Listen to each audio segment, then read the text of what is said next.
Personally, shares for me. I prefer shares. If I'm building wealth, shares would be where I'd be going. Why do you say that?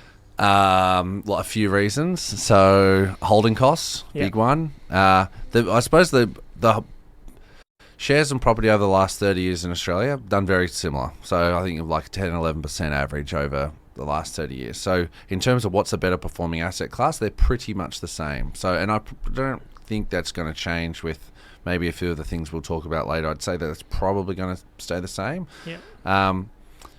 But the why people like property and you hear property stories is because you can leverage property at 80%. You can only get 20% of a property, 5% of the value, and go and borrow 95%. You can't do that with shares.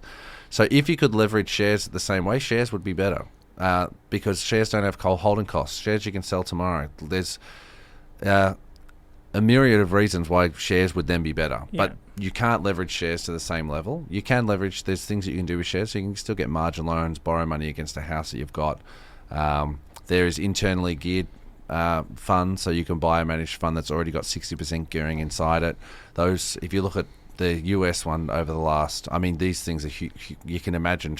Property, again, I suppose the difference, property market is, yes, it's volatile, though we've seen it go up and down, but nobody knocks on your door and tells you your property price every day.